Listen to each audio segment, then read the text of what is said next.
this is a little upsetting. Like, if they couldn't get along and that caused the relationship to end, and in the process, it hurts the team, which it may, very well may.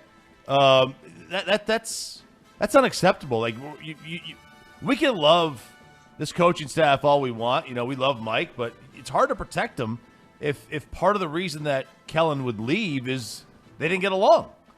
Like, the company should come before your personal likings or your job. Yeah, but isn't this just? I mean, this is just life. Like, first off, we should be giving Mike McCarthy the most credit if he backed off and let Kellen Moore really do his thing. We didn't hear a lot of stories that he was interfering. I mean, hell, all of us fight and argue, and we're going to fight and argue. It sounded like it was pretty, is it copacetic, Bobby, between the two? And if they had some disagreements, like, that to me sounds natural. It's natural. It's normal. Get over them, Like, you've got your disagreements.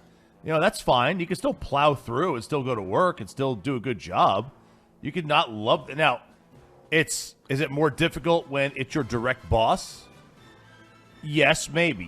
People leave – the old ad, people leave bosses, not companies. And I get that. And if they didn't get along, I understand that. But still, then it's on the boss to amend, to change things up, to make it, acceptable and inclusive for everybody. I mean, if they just have personality differences, though, if they've butted heads based off of that, and then you've got another team is coming along and saying, we'll hire you as our offensive coordinator. You can have the same job over here. There's not going to be any, oversight issues because this is a defensive coach. You get to work with Justin Herbert. Like, I mean, I think that's an enticing option whether you've got, tension or not. I think that it's easier to go, man, this is already just kind of a relationship that's probably run its course. I don't love being, blamed by the fan base and the media all the time for failures that I don't think are mine. Why not just go out here to the Chargers, a lot less of a spotlight, get to run a really talented offense, not just work with a really talented quarterback, have the potential to be able to tie yourself to his legacy. Justin Herbert is very early on in the process, and if Kellen Moore can help him elevate to a Super Bowl winning quarterback, that's a huge check in his favor for his resume that would help his own legacy to tie himself to Herbert. All right, I've been saving this for Choppy because I know he can't stand this guy. I love his podcast. It is an Odyssey podcast, by far the best football podcast I've ever heard on Odyssey. It's not even close. I mean, it's just way better than anything else that we've ever put out there. It's so keep that same energy on Friday back in the studio, Sean. Keep that same energy. Brian Broaddus will be in Friday. He and Bobby Belt do a podcast on Odyssey. And Broaddus loves Michael Lombardi, the former NFL general manager. Choppy gives me a hard time every time I book him to come on. I love how honest and blunt he is. And Michael Lombardi has never been a fan of Kellen Moore, and he says this will be great for Dallas. And he's not able to provide the easy answers for Dak Prescott. That's when we run into problems. Yeah, I mean, that's the reality. I mean, I think Kellen Moore, if Kellen Moore was really wanted to be a great coach, Kellen Moore should spend more time understanding how to be more aware situationally, how to play the game each week differently to then take advantage of his intellectual capacity and advance the game. I kid about him, but to me, what he needs to do is, and I say this with the criticism that I offer, is constructive criticism. What he should do is understand, how do I play this game today to win the game? Mm-hmm. I'm not trying to collect numbers. I'm trying to win the game today. How do I play that? What do I do? What's the matchup I have to utilize? How do I get my best player the ball here? How do I run this offense as opposed to I'm going to run my offense? In fairness to Kellen Moore, no one's taught him this. So he's never been around a Parcells. He's never been around a coach that understands this, a Shan. He's never been around a guy that can incorporate the three areas of the team together. And if you don't know that, like Zach Taylor, you punt the ball down the middle of the field. I love that last part. No one brought that up, that the Bengals never should have punted in that situation. They should have kicked the ball out of bounds. But, Bobby, this is something that Troy Aikman has spoken about last year. I think it was a playoff game, and these these analysts are talking about coordinators just calling plays versus calling to the game. What does that mean?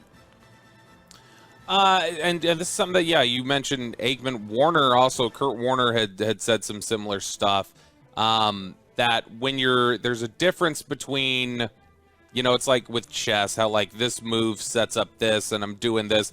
I think the feeling about Kellen Moore, the criticism about Kellen Moore is that he just goes in there with a run sheet and says, I want to do this, and I want to run this, and I want to run this, and there's no plan of execution.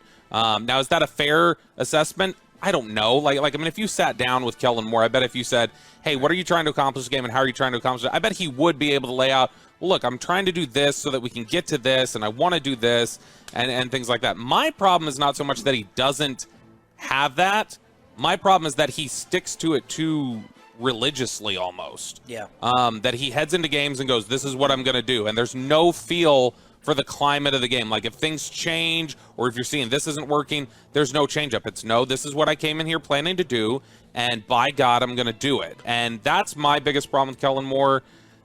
Also just some of the philosophical stuff. You remember I was complaining after the Tennessee game when Kirk Herbstreit said, we were talking to Kellen Moore in the meeting this week, and he said, look, running the ball may not be very effective, but we got to keep doing it so we can take advantage of the weaknesses in the secondary. No, just go in there and take advantage of the weakness in the secondary. That's what you do. You don't have to do something ineffective for a long time just to, well, now we can take advantage of what's my weakness. No, attack the weakness. That's been my biggest issue with Kellen Moore is just go after, identify the weakness and go attack it over and over. Choppy, it sounds funny when I hear these guys say, all Kellen wants to do, he just wants to get yards, and, he's just trying to score points. Oh, God forbid. It's like, isn't that the point? Yeah, I mean. He's trying to just get to the calls on his play sheet to get the most yards and rack up the stats. And I'm like, isn't that getting to what we ultimately want? Yeah, Michael Irvin said defense doesn't win championship, points does. Todd Monken, the the offensive coordinator of Georgia, said, my job's not to win games. My job's to score points. Oh, I thought he said it was the breathalyzed Stetson Bennett in Dallas. Well, that could be it, too. But, listen, I would love for my OC to be a bad OC and be third in expected points added per play as the OC in his 4 years with the Cowboys. One of those years was Dak Prescott was hurt in 2020 for most of the season. And then this year you also had Dak hurt. So, we're talking about a full year's worth of non-starting quarterbacks quarterbacking this football team. I do want to let Michael Lombardi aware of this. I'm sure he is. But Kellen doesn't determine where the ball goes. Dak does. Dak makes the throw. He determines if he goes short, if he goes long. He determines where the ball goes. Now, do the routes come in on Kellen? Yeah, sure, some of them do. And then Dak can also change those routes because that's what quarterbacks do. They have the option to make them, to change things up. Maybe not all of them, but Dak does. Kellen Moore does not sit here and tell Dak to throw the ball short. He doesn't. Michael Lombardi. Go ahead. I was just going to say he does. What Kellen does do, though, is he helps install an offense that determines the progressions Dak has to go through. So if Kellen's got a certain set of progressions, the one that Dak may think is the one that he wants to go to, or the route concept he wants to go to, maybe 4 on the list of progressions that he has to follow according to the play. And he can't just go rogue on the progressions. That's how the offense is designed. And if you do that, you start throwing everything into chaos.